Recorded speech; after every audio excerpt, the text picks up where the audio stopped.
Thank you, Excellency.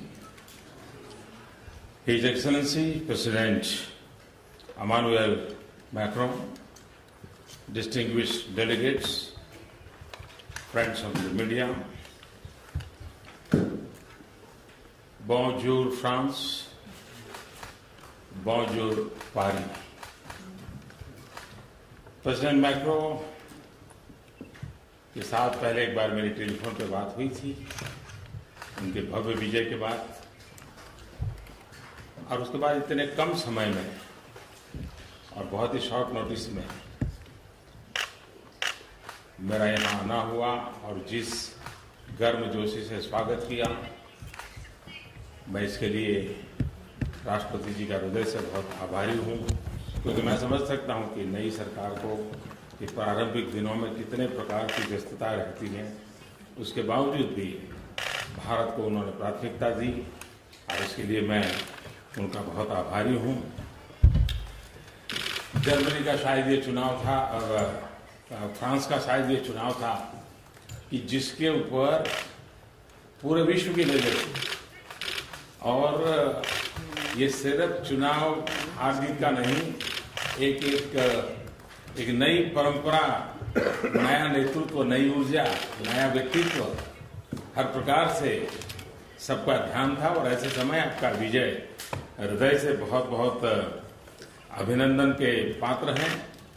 France और भारत के द्विपक्षीय संबंध बहुत ही गहरे हैं, हर क्षेत्र में हैं। हम मिलजुल करके काम करते हैं। वैश्विक संदर्भ में भी हमारे संबंध सिर्फ हमारे दो देशों के हितों के लिए तक सीमित नहीं है। वैश्विक संदर्भ में हम दो देशों के संबंध किस प्रकार से मानवजात को उपकारक हो, मानवीय मूल्यों को उपकारक हो, इसकी हमारी एक सफल यात्रा रही है। और राष्ट्रपति जी के नेतृत्व में भी ये यात्रा और तेज गति से आगे बढ़ेगी, ऐसा मेरा विश्वास है। विकास का हमारा दायरा, संबंधों का हमारा दायरा एक बहुत बड़े फलक पर है, चाहे वो टेक्नोलॉजी का मसला हो या ट्रेड की बात हो, चाहे वो इनोवेशन का विषय हो या इन्वेस्टमेंट की बात हो, चाहे एजुकेशन हो, एनर्जी हो, एंटरप्रेन्योरशिप हो, हर दृष्टि से। और जैसा अभी राष्ट्रपति जी ने बताया कि student to exchange progress, student के लिए इंटर्नशिप के कार्यक्रम, भारत को ज्यादा समझने का प्रयास, भारत के नौजवानों को फ्रांस को समझने का प्रयास, इसको हम कैसे बल दें, इस पर भी आज हमारी काफी वास्ता हुई। और इसलिए मैं कहूंगा कि एजुकेशन हो, एनर्जी हो, एंटरप्रेन्योरशिप हो, चाहे डिफेंस का मामला हो या डेवलपमेंट का मामला हो, हमारे लिए दोनों फर्क का उतना ही महत्व है।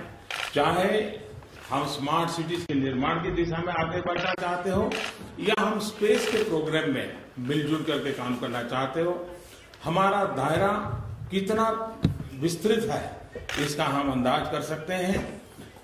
कम्युनिकेशन, जैसा आपने बताया कि कम्युनिकेशन वर्ड का इन दिनों में जितना उपयोग है, थ्रेड्स भी है, हम मिलजुल करके इसमें कैसे काम कर सके। और उसी प्रकार से फ्रांस और भारत के कल्चरल रिलेशन एक हमारी साझी विरासत है। और आज जैसा राष्ट्रपति जी ने बताया, इसके बाद हम श्रद्धांजलि सुमन अर्पित करने के लिए जा रहे हैं। हिंदुस्तान के 1.5 लाख से ज्यादा लोगों ने प्रथम और द्वितीय विश्व युद्ध में शांति के लिए शहीद हो गए, बलिदान दे दिया। उनको श्रद्धांजलि देने के लिए राष्ट्रपति जी भी समय निकाल करके हम दोनों साथ जा रहे हैं। ये भारत के उन वीर आत्माओं के लिए मैं समझता हूँ ये बहुत बड़ा आपका जेस्चर है। फ्रेंड्स, पेरिस मेरी राजनीतिक यात्रा में एक बहुत बड़ा महत्वपूर्ण पड़ाव है।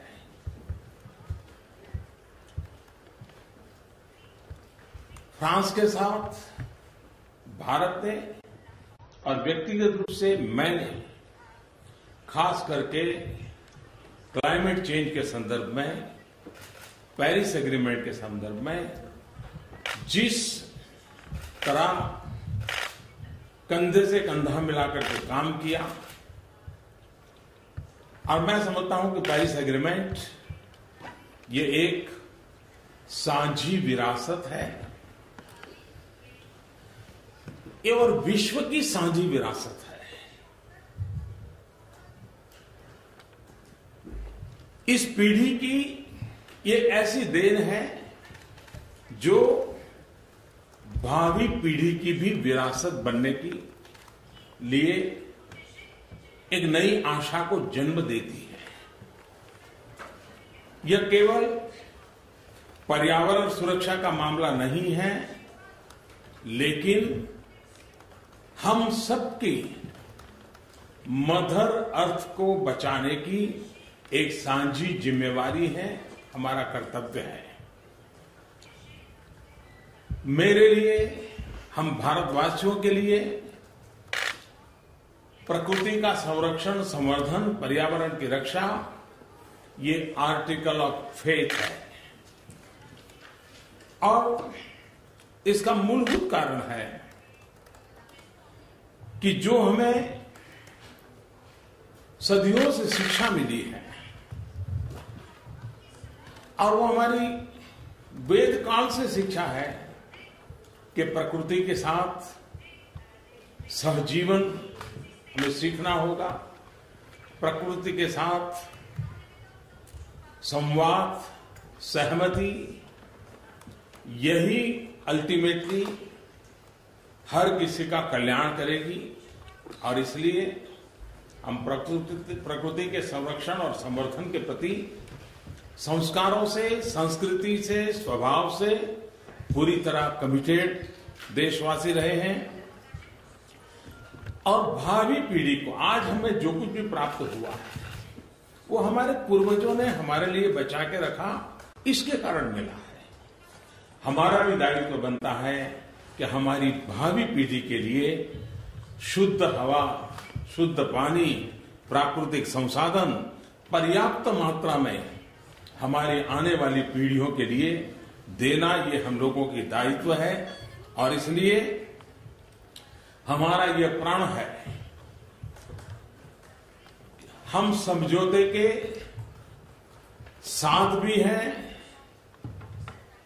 और समझौते के बाद भी हम मिलकर के चलेंगे, मिलकर के करेंगे, और भावी पीढ़ी को मिलकर के कुछ न कुछ तोहफा देकर के जाएंगे, इस कमिटमेंट के साथ।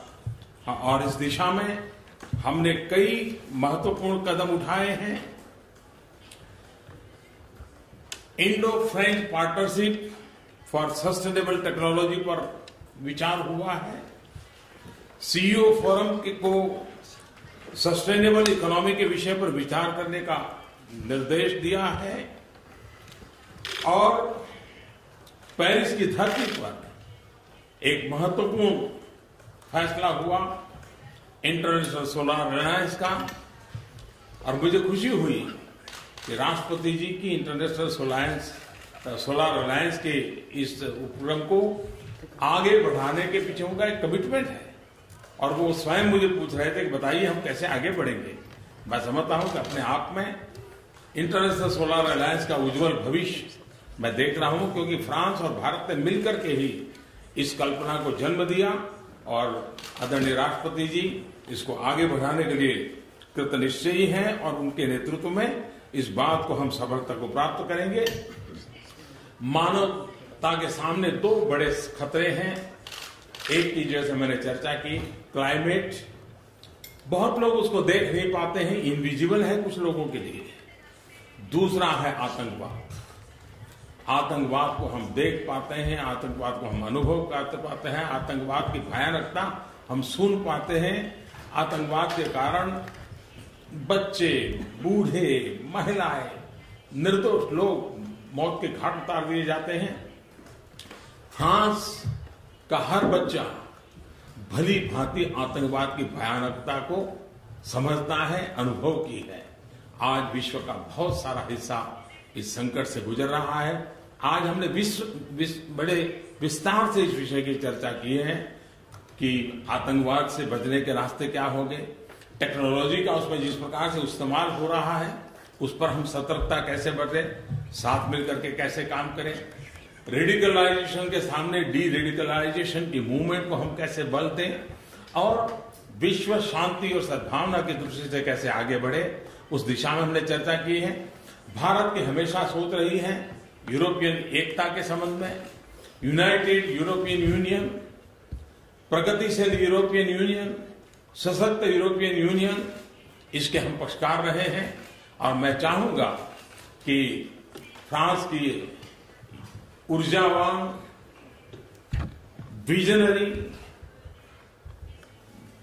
यंग नेतृत्व न सिर्फ फ्रांस को लेकिन यूरोपियन यूनियन को भी एक नई ताकत देने के लिए अपना योगदान जरूर देगा। एक सफल यूरोपियन यूनियन, ताकतवर यूरोपियन यूनियन, प्रगतिशील यूरोपियन यूनियन जो वैश्विक संतुलन के अंदर एक बहुत बड़ी भूमिका अदा कर सकता है। मुझे आशा है कि उस दिशा में फ्रांस सफलतापूर्वक अपनी भूमिका निभाएगा। मेरे लिए खुशी की बात है कि राष्ट्रपति जी ने भारत आने के मेरे निमंत्रण को स्वीकार किया है। हम उनके स्वागत के लिए बहुत उत्सुक हैं। मैं फिर एक बार उनका हृदय से आभार व्यक्त करता हूं, फ्रांस की जनता का आभार व्यक्त करता हूं और मानवता के सामने जो संकट है, चाहे वो क्लाइमेट का हो, चाहे आतंकवाद का हो, हम दोनों देश मिल करके इस मानवता के काम को आगे बढ़ाएंगे। बहुत बहुत धन्यवाद।